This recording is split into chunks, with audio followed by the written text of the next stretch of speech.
Okay, looks like we are stabilised. So let me introduce our team for today then. So first off, we've got Simon and Warren, both from the both officers at Tarry and Rockhew. And then we also have Amila and Jack in the background as well, who are from South Wales University, both researchers there and both providing experience on phishing today. But before we get into that, let me just go through a few things of what you need to know whilst you're in this webinar. So first off, you also have a series of controls in the bottom of your screen or at the bottom of your mobile device if you're using a phone to log into this. You will see the chat function, where you will see shortly an introduction by me that I will put on, introducing our team again, just in case anyone is late. And also the Q&A button, where you can field any questions to or put any questions to our team, and they can then answer them at set points during this webinar. We're going to be going for about an hour. Last bit is that we are recording this webinar, and it is a policing-based webinar, so please don't put anything that you would feel embarrassed to have out on the internet or anything sensitive, but please do feel free to use the chat and Q&A windows as we go. You'll see me at the very end of the session again, but in the meantime, I'll hand over to Simon, who will take us from there. Thank you very much. Started with the kids, the back row of the classroom. Started with a fish. So we're going to talk about phishing today and have a little bit of a more of a deep dive. Phishing still remains the top attack vector, really, for attacks of a cyber nature. I think we're waiting for Dave to share the screen a sec. I can't. Thank you. Thanks, Dave. Still remains the top attack vector that we see, and was, according to Wikipedia, was initially detailed in 1987 at the International Hewlett-Packard Users Group. And the first term phishing was coined first seen on the 2nd of January 1996 in a news group called AOL Hell, quite aptly. And as I said, remains the top most common attack vector employed by attackers, really. And I use the word attackers and not hackers deliberately. This chart from Europol shows the most common attack vectors. And if we add the spear phishing and phishing figures together, we can see that it's it's a third of all attacks, really. That has spiked massively in relation to COVID and the pandemic. This was a headline recently, and then as a result, the NCSC have put out warnings in relation to attacks from COVID. This one was very recent, May the 29th. £4 million has been lost recently in the last month, really. So I think the statistic was over 600% growth in phishing attacks since COVID-19. I just wanted to show you this slide, really. It's got a couple of examples, very recent examples from businesses. These are all phishing emails. Now, we're going to come on to how you recognize phishing emails, a bit later on in the webinar. But this one's from Greg's, and then this one is purporting to be from Boots, and these are trying to get business rate details and are circulating widely at the moment. The last one is from Marston's Brewery. I'm not dwelling on them massively because we're going to delve more into how to recognize emails a bit later on. But that's it from me, and I'm going to hand over to Warren. And he's going to talk you through what we're here for.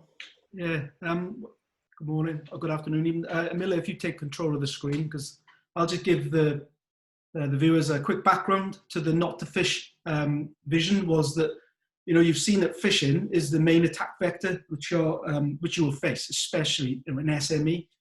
And there are a lot of professional products out there to help mitigate against this risk, which not only attack you, but they'll train you. But ultimately, they cost money. They're professional, and that's what they are about, money making, unfortunately.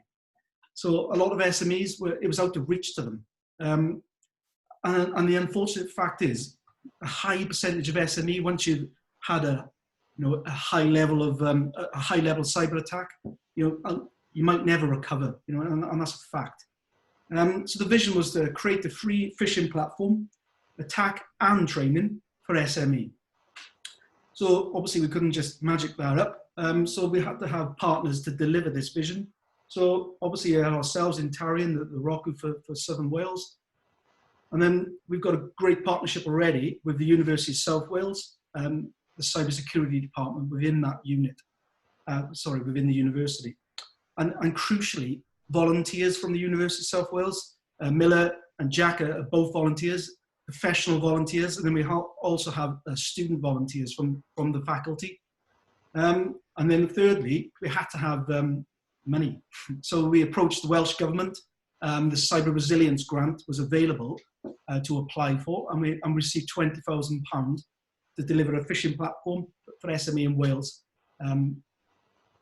But I got to emphasise that without the volunteers who helped, they put hundreds and hundreds of hours in to create it, and they still do to run it. We could never have created this platform, which has been up and running now for approximately 15, 16 months and is very successful. So thank you, volunteers, and you're on here today. I appreciate your time. And over to Miller now to just talk about some statistics around the phishing attacks. Okay, thank you, Warren. So yeah, when we, as a university, when Tarion came to us about this problem, we thought that, okay, why not we actually come up with a full awareness solution rather than developing a product. And what we did was we actually planned a full solution which include phishing simulation, analysis part where we actually identify the weaknesses of these people, why they're clicking on the links, and what specifically we need to actually develop in order to people to not to click on the links. And then of course the training. So the training is very important in terms of mitigating phishing. So we actually came up with a full solution because, as you know, there's a saying in security that it says security is a process, not a product. So our solution is actually a process than a product, I would say. And we have collected a lot of useful, interesting statistics over the last 12 months, and we nearly phished 2,500 individuals over the last 12 months. And these statistics actually allowed us to identify some unique features that we should actually develop some additional training for people to mitigate from phishing attacks. Because as you know, the phishing is evolving every day. Attackers are using different techniques. Therefore, we always need to be clever enough to identify the weaknesses of the people. Rather than punishing them, we need to identify them, how to educate them.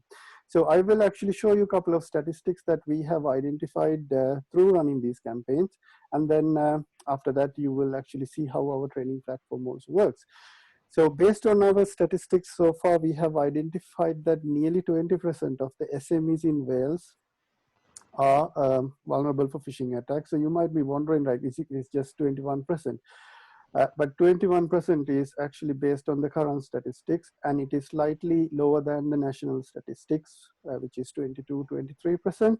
But within this 21%, we got a lot of important things that we should consider about raising security awareness against phishing. Out of the campaigns that we have ran so far, and we have seen that majority of these users clicking on the phishing link, that they're actually clicking on the links within the first 60 minutes. Now, obviously, when actually a real world phishing attack, this is the case. You will see that most of the people, vulnerable people, clicking on the phishing links, they will be clicking on the links within the first 60 minutes, right? That means there is a danger, because if you don't actually respond for that within as soon as possible or within few minutes, that means most of the people are actually clicking on the links, and maybe their credentials, or maybe they're executing files and they are a target. And then as you can see on the right hand side, actually there are the statistics from our dashboard, and you can see the date and time stamps, and and it actually shows how fast people are clicking on the links. And sometimes we have noticed when we are sending the phishing emails to certain SMEs, before we finish sending the emails, 20 to 30% people already clicked on the links. And then out of these users clicking on the phishing links, we also identified at least 25% of these people, right, clicking on the links, not checking the landing page URL. Now, this is more dangerous than just clicking on a link, because this 85%, that means they're not going to double check the content in the website, and unless they're actually checking the URL, they probably will end up with leaving the credentials in the wrong place. Now, this is something you probably need to think about. It's not actually just sending the phishing email, but also how we should be stopping this and how we should educating users not to click on the submit those credentials on the wrong places. And out of this 85%, now there's a 15% actually recognize the phishing email, but the problem is how many people actually reported the phishing is the next question you need to think about. And there are a couple of things we are going to cover at the end of this session, and I will cover about reporting phishing probably latter part of the session. I'm not going to go into detail in this slide. Finally, I have actually picked up this particular slide because this is something important for the environment today we are dealing with. We have noticed nearly 18% of the people clicking on the link, phishing links, are actually out of office, right? Now, at this point, all of us or most of these companies are working remotely. Now, these statistics actually show you that the people clicked on the link, either they're on annual leave or maybe they may not be in the country. Now, when they're coming back or when they return to their desk, attacker probably have done what they would have achieved by sending a phishing email. Now, you probably need to think about how you should be controlling these type of things, especially when you are raising awareness. So with that few slides of statistics, I will pass the control to Jack to do the demo about how things works at the back end of a phishing attack and to talk about the phishing mitigation. Thank you.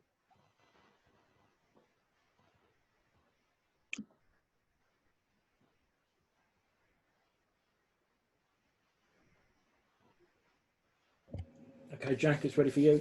Yeah. Okay, hi all. My name is Jack Tabash. I'm the Senior Technical Development Specialist at Not2Phish and the researcher at the University of South Wales. Today I'm going to show you how attackers can leverage a phishing attack to either collect your credentials or gain access to your machine. Now, we've got two machines here. One is the attacker's machine or the attacker's computer, and the other is the user's machine. Now, our user is called Ethan. Ethan works in marketing and handles customer data. We can see a customer data file on his desktop. Oops.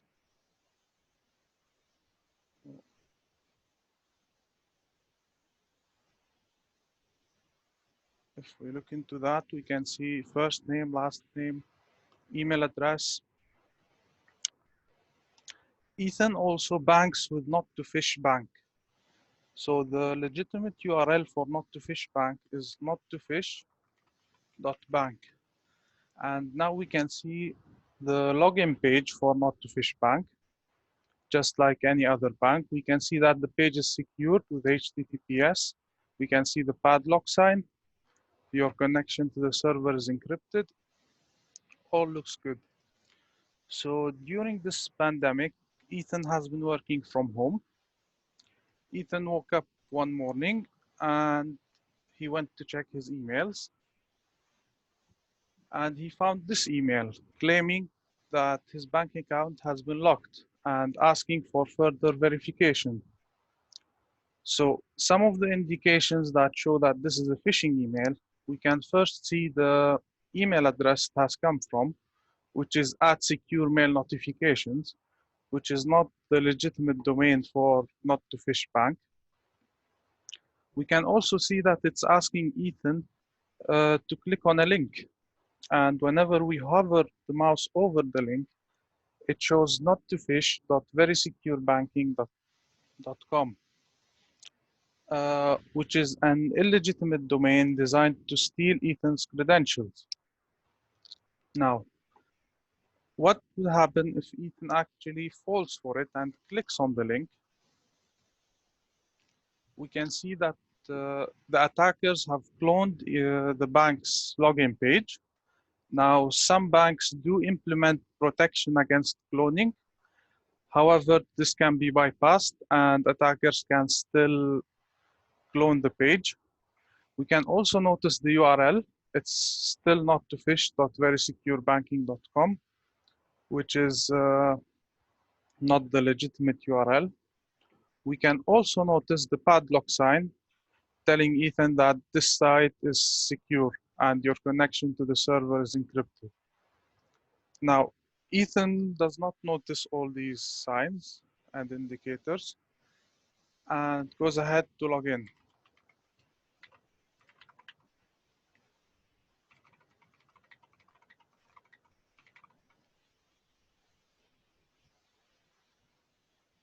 Okay, so what the fake page has done is it forwarded Ethan to the legitimate site after stealing his credentials and forwarded his credentials to the legitimate site as well, logging him into his bank account.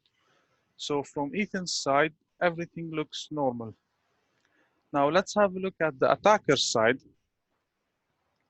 We can see this file at the desktop called credentials. If we double click it, we can find Ethan's credentials in there. Now, this in recent years, we've seen that attackers have automated this process and they would just send out as many phishing emails as they could, and they would have the fake pages harvest credentials into a file for them. It's as easy as that for an attacker.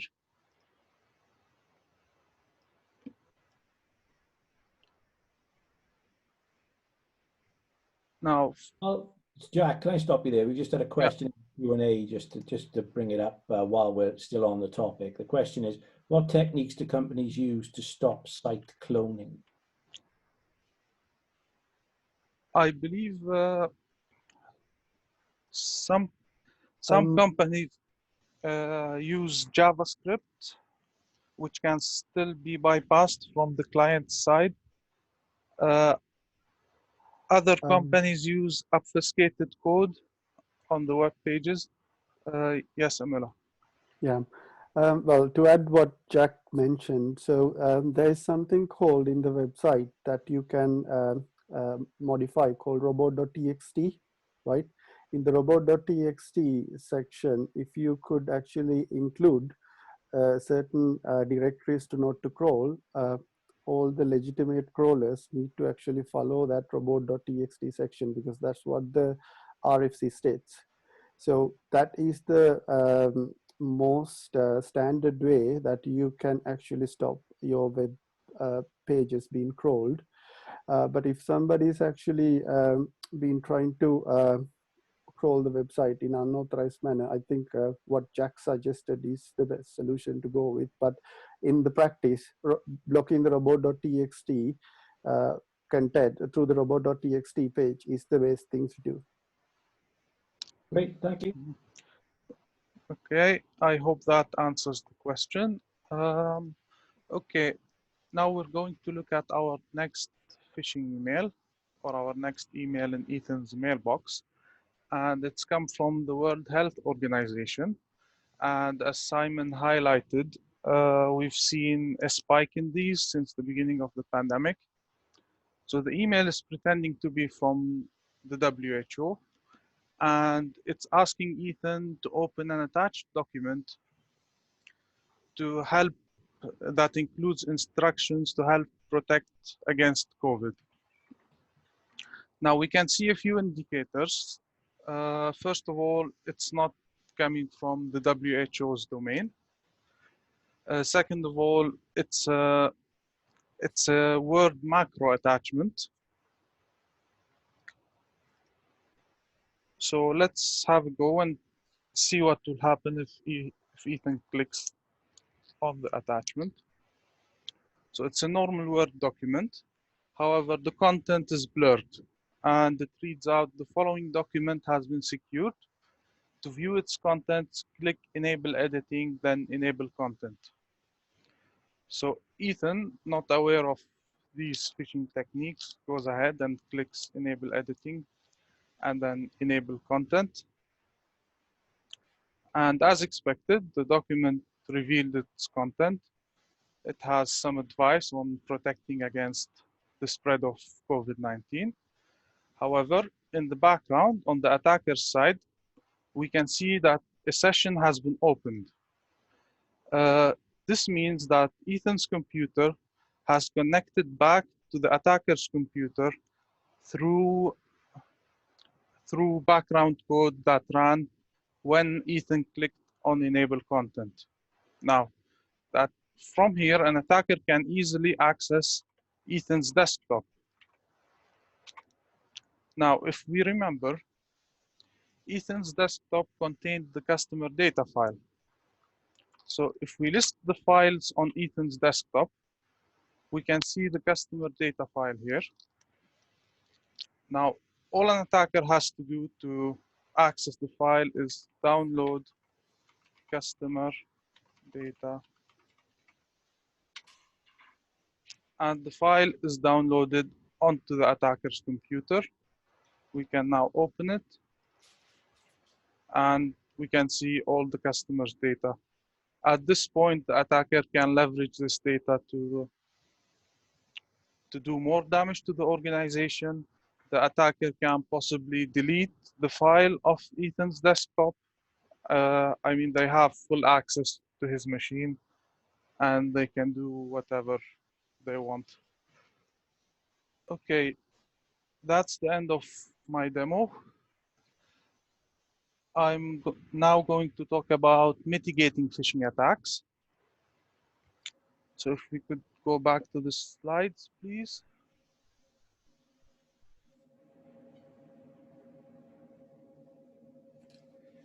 Okay.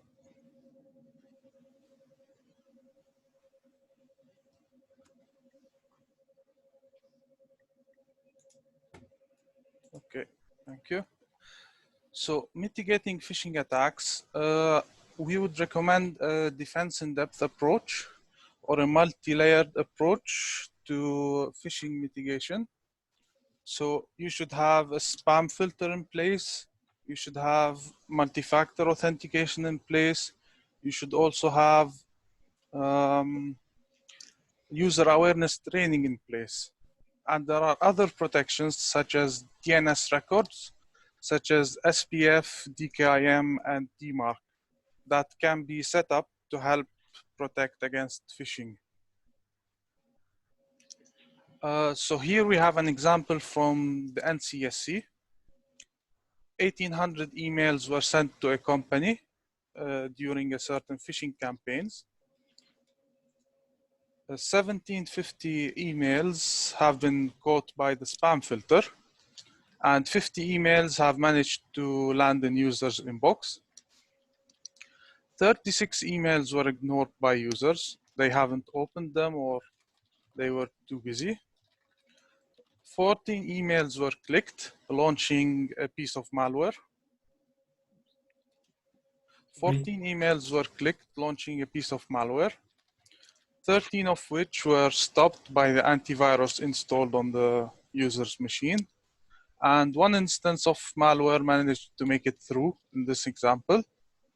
However, for your IT team or your IT department, it's much easier to mitigate and deal with one infected computer rather than 1,800 of them. And now I'll pass you back to Warren. Okay, thank you, Jack. Before I go any further, is there any questions? If people just put them on there on technical questions, now's a good time to do it. We can come back to it later, but if there's anything fresh in your burning that you need to ask now. There is one in the just popped up. What are the easiest ways to identify a phishing email? Ooh. Okay, well, that depends on the phishing email itself. So there are multiple indicators. However, attackers are getting better and better at hiding these indicators and making the emails look legitimate. Yeah. So one of the indicators is the email is coming from the wrong domain or the wrong email address. Another indicator would be when you hover over a link. When you hover over a link, it would show a different link or a different URL than the one you're expecting. It would also, phishing email tend to strike urgency and fear. So you would click on the link as soon as possible.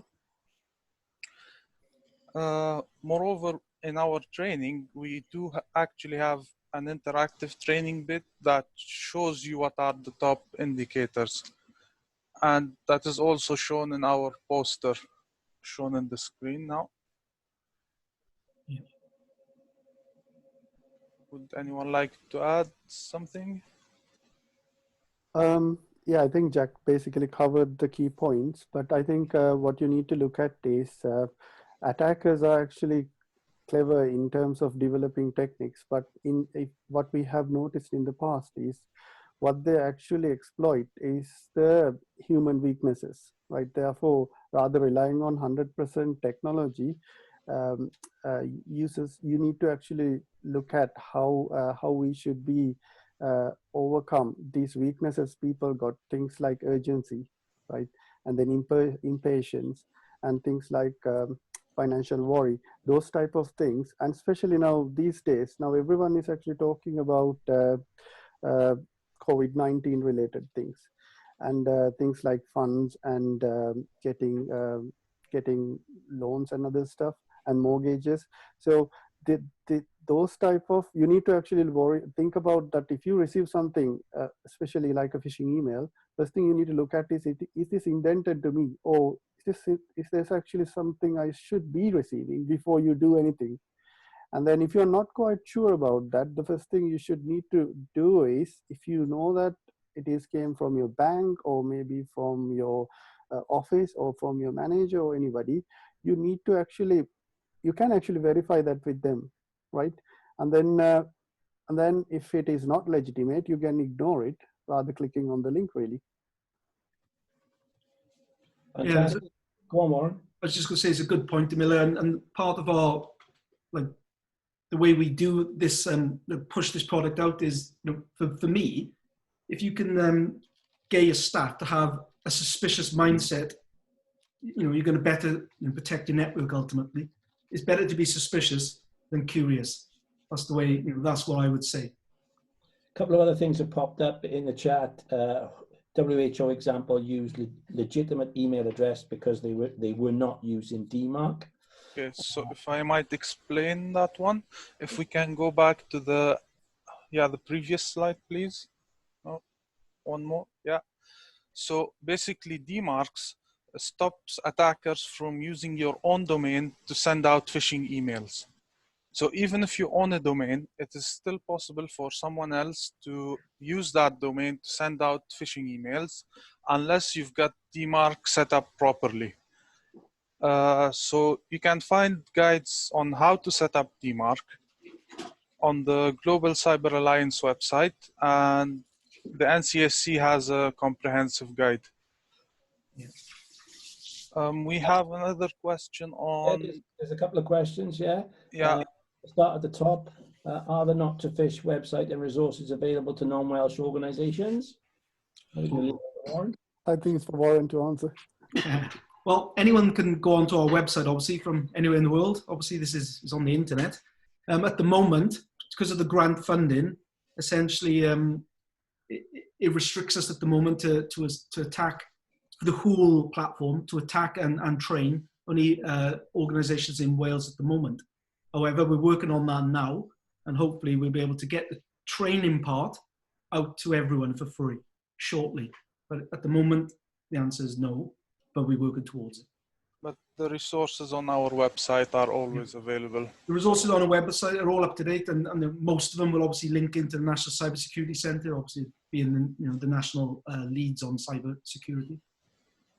Okay, great. There's another one. I often find it difficult to see it's a phish on my phone. Are they different than on email? Yes, we find that it's usually more difficult to spot a phish on your phone. When it comes to phones, attackers also use SMS phishing. They would send you an SMS rather than an email. We would also suggest to verify the email. If it contains an unusual request, just verify the email, pick up the phone, call the person who sent you the email if possible, verify that it's correct. Yeah. The only thing I'd add there would be what we always tell businesses when we speak to them face to face is you don't use a phone number in the email if you're suspicious of it. You use a phone number you already have for the business or the contact. Yeah, well, I would like to add a few things to that. So especially SMS-based phishing, smishing is, again, a quite common phishing attack vector today. One thing we have noticed is these people are actually using shortened URLs, such as bit.ly and other stuff. So in that case, you will not actually see the link. Right now, if you receive a shortened URL, even in a proper phishing email, you will not see the proper link. Now, based on what we have discussed so far, you actually spot that 85% of the users, even they would have checked where is the landing page goes to, then they would have actually stopped becoming a victim. Therefore, looking at the URL, it is very important, and identifying whether this URL taking you to the right destination is very important to look at. Just because of it is HTTPS, it doesn't mean it is the right place to go, because this is another big issue we have seen in the past, and according to the statistics we have seen over the last 12 months, it is very clear that these phishing attackers are using HTTPS, like Jack demoed in the present in his demo.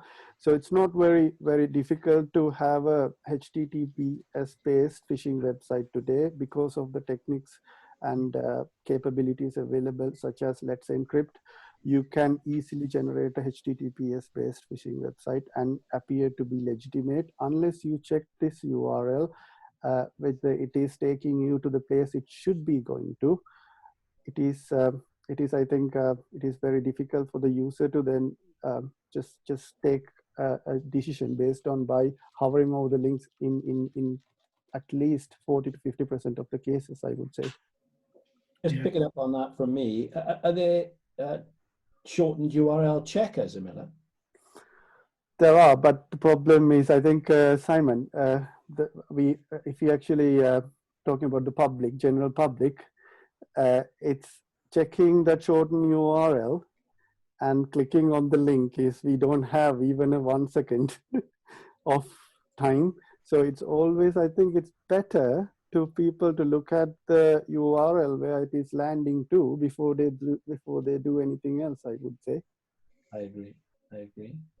Unless anybody's got anything to add to that, I'll move on because there's 2 more questions. Okay, so the next one is, what are your thoughts on using a company to remove the phishing sites or the targets of the phishing emails? Okay, so we've found that in Wales, most SMEs cannot afford that. Also, there are some websites such as Netcraft that work towards taking down phishing web pages, and they are really good at it. If you report your phishing web page to Netcraft, they'll take it down fairly quickly. I would like to add a few things to that, few things to what Jack mentioned. Reporting phishing, yes, there are public entities available. I think since the pandemic started, NCSC's established this phishing reporting tool for people to report phishing. Now, the problem we have is not each and every phishing email you send to NCSC will dealt within the next 10 minutes right? So the time matters. Therefore, if you are working for a company and you have received an email and probably it is linking to your office related work, I think you probably need to inform it to your IT desk, right? So reporting email correctly is important, and you can pass it to them and they will probably deal with that. And then you can also, if you're a general public user, then you can go and report that phishing email, obviously, to those resources like NCSC and then Netcraft, I would say, because like I said, time matters. And if you don't report it into the right place, for example, your IT administrators, then they could have blacklisted those phishing emails from the mail server directly, and then they can mitigate the damage from the lower level. Yeah. Anything on that, Warren, before I move on? That's fantastic. Anything? No, I mean, I was going to cover the reporting tool and the mechanisms we put in place in about 2 slides time. So we'll just briefly go over it again in a second. It's just there's a relevant question popped up, more relevant before we move on to another one. Is it more important to focus your training on reducing clicks or increasing reporting? Ooh, Yes, that's a very good question. But historically, right, so I need to actually answer based on what we have seen and based on the research that's been carried out. So yes, security awareness is the key, as shown in the slide, to mitigate phishing, right? And as a part of your security awareness training program, you should encourage users to report phishing. Rather than you try to report phishing as a separate thing, it should embed it in your security awareness program. Then most of the companies today, we know that they are just running phishing campaigns. At the end of the day, what they're actually collecting is how many users clicked on the phishing email. But that's probably help, yes, when you regularly run phishing campaigns over and over again. But if you identify where the weaknesses are, and if you try to teach those users to identify those weaknesses correctly, or improve or overcome those weaknesses, and if you actually embed that culture of reporting phishing emails in your training programs, I think that would probably efficiently mitigate an ongoing phishing attack against your company. Yeah. Fantastic. Anything to add, Jack, Warren? If not, there is one more question, but I think it's probably best saved until we've covered something a bit later on. So I'm going to press pause on that one. Okay, thank you. Okay, I'll move on. I mean, we've just discussed the next 3-4 slides, so I'll I won't dwell on them, but I want to put them up just to show people. Ultimately, unfortunately, staff are your weakest link, and that is a fact. We've discussed the reasons why. We're creatures of habits and curious. Well, and if you haven't got the education and knowledge behind you regarding phishing emails and social engineering, you're at a higher risk of falling for it. They send thousands and thousands of emails, millions a day. It only takes one employee to click it, and you could be, in a world of pain, essentially. So what we say is, invest in your staff because they are your weakest link. And ultimately you're going to better protect your network. So,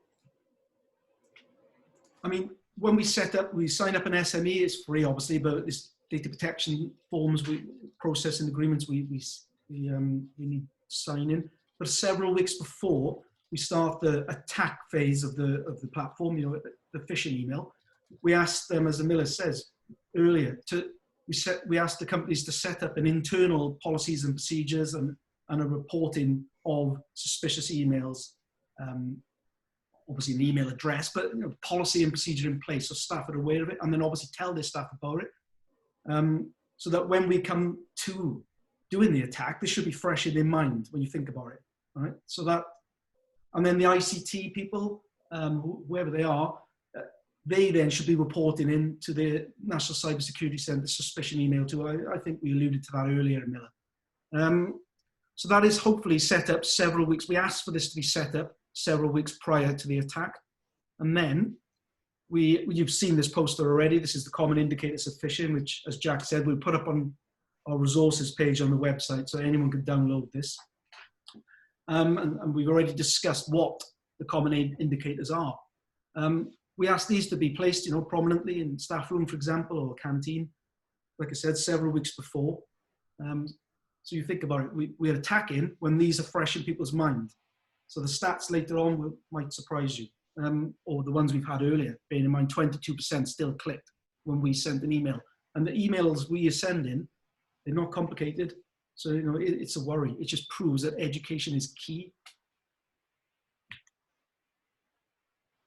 So this is a sample of 500 of our attack data, 500 users who we've attacked, and only 17%, bearing in mind what I just said, they were already aware of the process, only 17% reported it. So it's a little bit of disappointing. And obviously, I'm not saying, they still might have identified it correctly, but a lot of people are still not reporting it to their ICT department. So that other people in the organization might fall for it. So that's the importance of reporting, like Camilla talked about earlier, internally. I mean, obviously the bottom screen you see there is obviously in Welsh, because obviously we're a Welsh Roku. The phishing training we do run, it's interactive. It's straightforward to follow through. It takes an average user approximately 35 minutes to complete it. Some are obviously a lot quicker. And just an example of what they actually look like. I mean, and they cover everything that the poster covers, the common indicators. We're trying to raise people's awareness. Like the interactive nature of the training will allow you to hover over the URL and so you can see where it might take you. Yeah. So we'd like to create, like I said earlier, be suspicious. If I was owner of a business, I'd want my staff to be suspicious of all emails until proven otherwise. And you're on a sound basis then, and that's what I believe. And these are just more examples of the actual interactive nature of the training.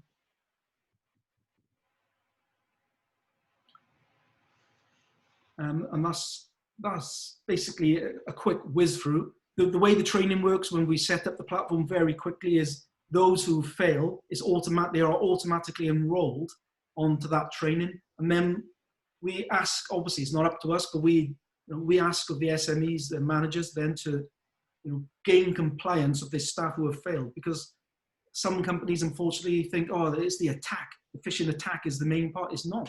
The training of those who failed is obviously essential, because otherwise they're going to fall through again. And that's where we need the compliance, driven by the business owners themselves.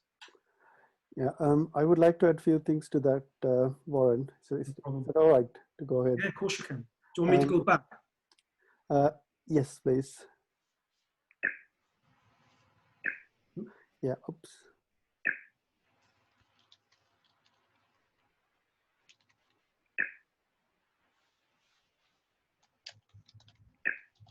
It's not clicking in. Yeah, okay. Right, I think, so these awareness training modules that we have prepared, actually, when we actually designed this awareness program, actually there were a few things in mind in terms of delivering this interactive training program. I think in the attendees list, I can see Anna is in the list actually, who was one of the people heavily involved with the training component on developing this and doing the narration for this. So thanks for doing that, Anna. And then in the delivery part, we actually thought that what we should be focusing the training component and things like identifying these suspicious subjects for people is important.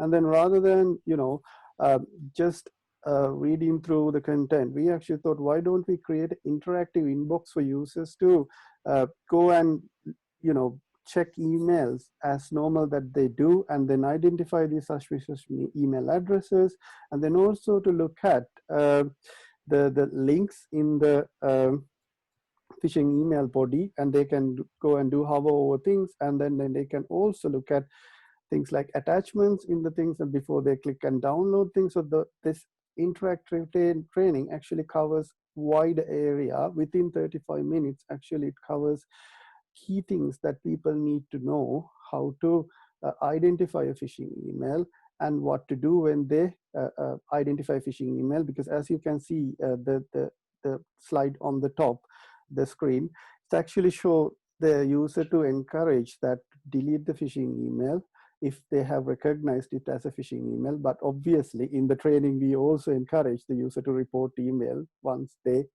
recognized it, not just delete it.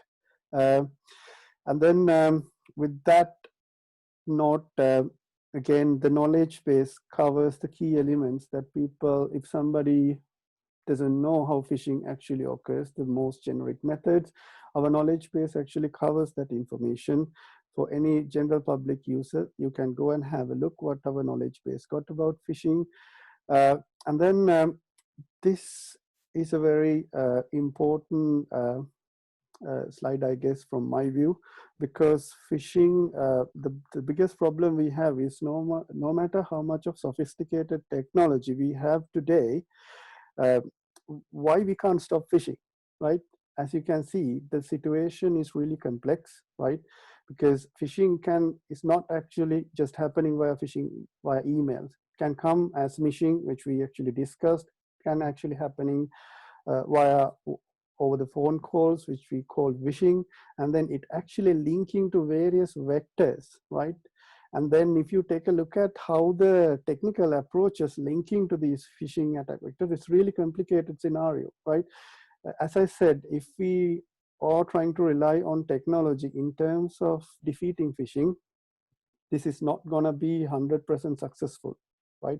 It's always maintaining that culture, establishing that culture on raising awareness about phishing tactics, techniques, and also identifying that improving the phishing security, anti-phishing security is very important from our view. Then finally, we thought that we should actually include these few points about what we have noticed by running phishing awareness as challenges.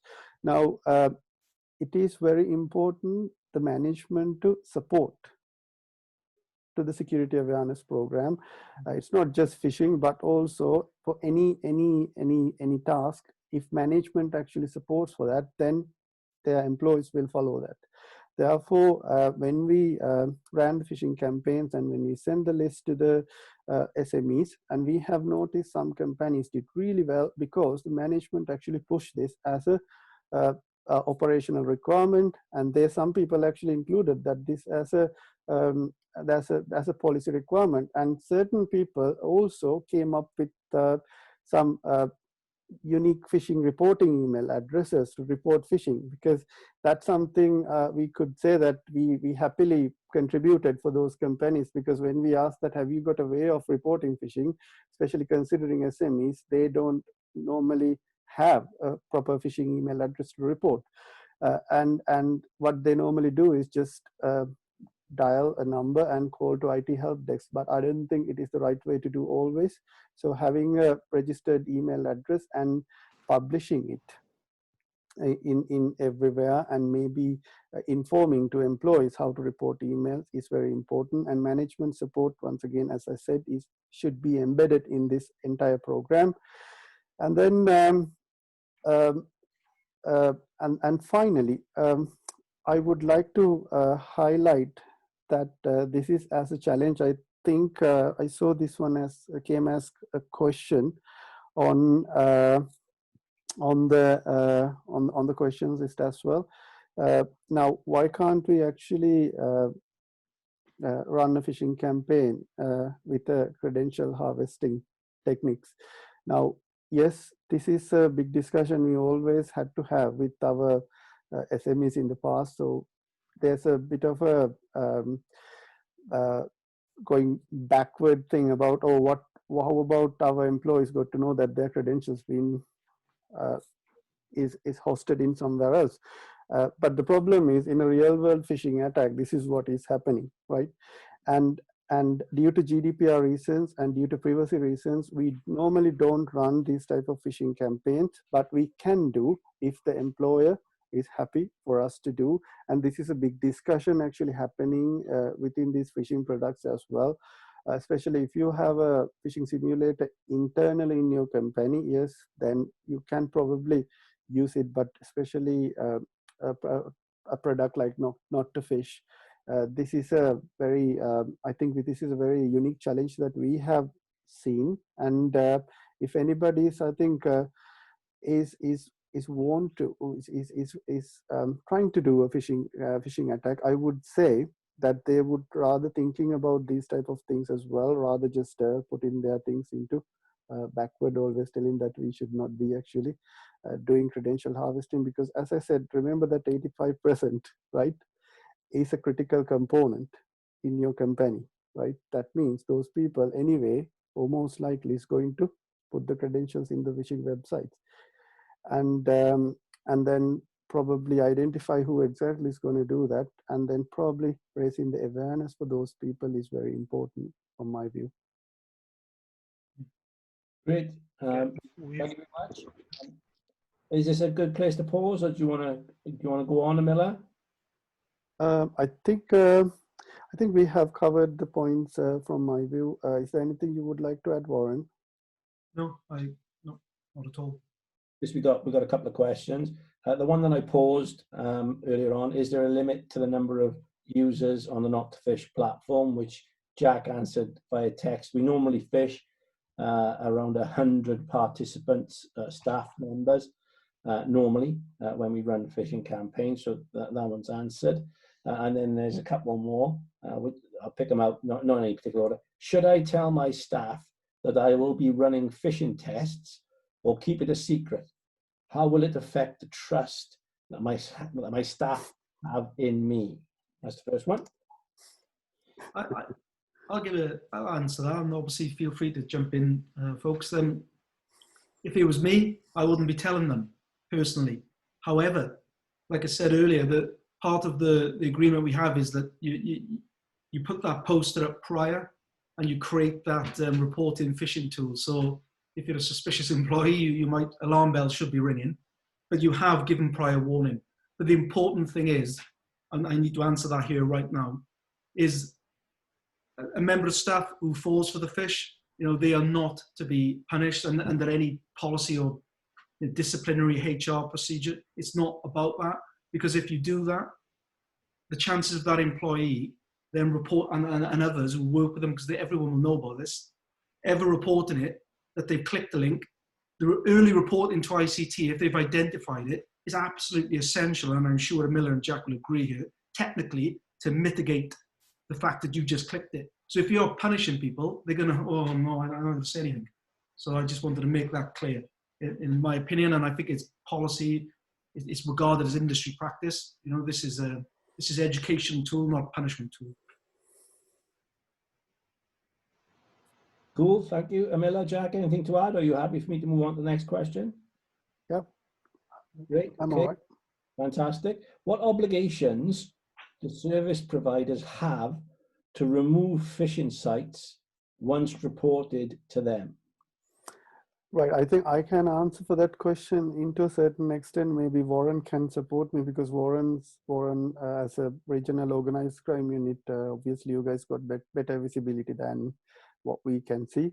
The major issues are where this phishing site is hosted, right? So not each and every hosting provider is not going to take down a phishing website within 5 to 10 minutes. They probably need to, sometimes you need to send an official email from their national cybersecurity teams, or maybe computer emergency response teams, or maybe via local police or Interpol, etc. So it takes some time. But what we have seen in the past is, especially I can actually talk about some of the experience we had from our university point of view, because we are working with the JISC computer emergency response team.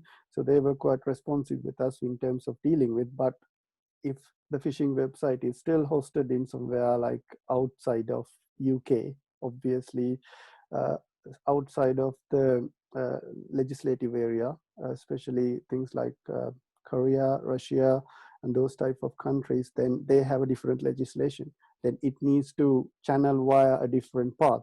And I think in that case, probably that's where the regional organized crime units and then Tarian and NCSC people are coming into action. So Warren, I think would you like to add something to that? No, you're right, Miller. Ultimately, if it's in our jurisdiction, it's a lot easier, and we do take action. The NCA, NCSC, the City of London, there are tools and techniques. Other than asking, first of all, an ISP to take it down. If they don't, there are other tools and techniques which we can do ourselves. You can't just do that willy-nilly around the world, obviously. However, that's part of the suspicious email reporting tool. That's the point of it, is gaining intelligence. Then we have partner organizations like Europol, Interpol, FBI, you name it. We can ask them to lever pressure on the appropriate people in their own countries. And that's the point of it. It will get taken down eventually, unless it's in a hostile state. And then obviously it's difficult. However, UK ISPs, I'm pretty sure, can, if they wished and the intelligence would be shared, would be able to block access to that IP anyway, I would believe, Miller. It wouldn't be particularly difficult from an ISP perspective. And that's part of the intelligence sharing and the part of the suspicious email reporting tool. Yeah, well, I think I missed one more point when actually Warren was explaining this, so it came into my mind. Something you can do rather worrying about or waiting for, while waiting for takedown in the website, is you can actually reporting this to NCSC phishing reporting tool and Netcraft. What they actually do is they got access to obviously number of resources. I'm actually talking about this particular resource because I think most of you have seen this red banner appearing in your web page when you click on the link. This is a website that you should not be visiting because it could harm you, type of a banner. It actually comes from the browser forum. So all the web browsers that you're using today are signed up with the browser forum. Now, if a national entity or some people like Netcraft, what they do is when you submit your phishing incident, they verify it and they actually contact the browser forum. Because of they direct have access to them, they can directly blacklist the link. Whenever the user click on the link, then it will appear as a red banner with destructive site ahead, don't proceed. I think it actually prevents certain things going further, but ultimately what we have seen in the past is always what phishing attack is doing is their they're using number of phishing sites, but their credential harvesting location is in another part of the world. Therefore, in that case, this will mitigate users fallen into trap, but running phishing campaign is not, you will see it as a one appearing in one point. It will be multiple points, but the credential harvesting location is again in another location. In that case, it will be very effective if we could take down the credential harvesting location plus the phishing websites together. But the method I actually proposed to you, the browser forum, actually helping to people not to go and type the credentials on the wrong places in a phishing attack. Can we squeeze one in, Dave? There's an interesting one at the top. Can I have a time to squeeze one in? Okay, the last one then. Thanks, Miller. Can we tell if our credentials have been looked at by someone else? In a phishing attack or in a phishing simulation, or what type? I am not actually getting the question. If you look at that question, and if I'm wrong, please type it in so we can see it. There's a site, Have I Been Pwned? It's run by, I think it's Troy Hunt, isn't it? If you put your email in there, ultimately, if a third-party site who has your data has been breached, it'll come up there. So then I would take that as read that your credentials are out there, including a password potentially, and you need to be changing things. Simon, I would say that's right. I think that's what the question is aiming at. Yes. So the site is Have I Been Pwned? Yeah, It'll come up straight away within Google as soon as you start typing it. Dave's just put the link up in chat, which is it's a very good site, and Troy Hunt is he's a trusted. I know we're going slightly over, but there's only one left in questions, so we might as well clear it up. What's the advice about dealing with fake impersonations of a company through social media which can then be used to drive people to a phishing site, i.e. not using email? I would say you could report it to the social media platform. They are usually quite good doing these things and removing malicious links off their websites and possibly malicious ads. We've seen malicious ads in the past where an ad would take you to a phishing page, basically. Yeah, there's something I would like to add to what Jack mentioned. In the NCSC website, there is a reporting page given not just about phishing emails, but also it does say that how do I know whether my account's been hacked, and what should I do if my account's been hacked? So if you actually go and read the instructions, it's clearly actually given the information and the directions for users, especially about social media related issues. So that probably be a best place to go and have a look in the NCSC website about what would you do if you think that your account is hacked. Cool. Thank you very much. I think that clears up all the questions that we've had, certainly on the Q&A. So I'm going to hand back to Dave. Okay, thank you very much. Thank you to all of you presenting today. Thank you. And thank you to all our attendees for listening as well. So just before you go, I'm just going to quickly share my screen and let you know how you log on to the next one in our series. So here, hopefully you can all see my screen. You can. I can see it on my other one. I'm on just the Eventbrite normal website with no login at the moment. If you type in National Policing into here, it will come up with a series of our events. You can see our logo quite clearly here. And you can find the next one in the list. So you can click on any of these first. This one won't do it sequentially. But if you go down to the bottom and click on National Policing Protect Network, it will put them all in sequential order. The next one is actually done by our Met Police colleagues, and they are doing one on ransomware hostage taking your data. During that, not only are we hearing about what ransomware is, but we're also going to be hearing from a victim of ransomware, a recent victim, and they will be taking you through that, and you can register and log in here. So please join us again on Monday. That's again another 2 o'clock start. At the end of this session, you will receive, or you will be directed to, once this session closes down, to a survey. You will also receive a post-session email with a few of the resources that we've mentioned and that have been mentioned in previous sessions as well. So please join us for our next session, which will be very exciting, about ransomware. And we will see you on Monday. Have a good weekend.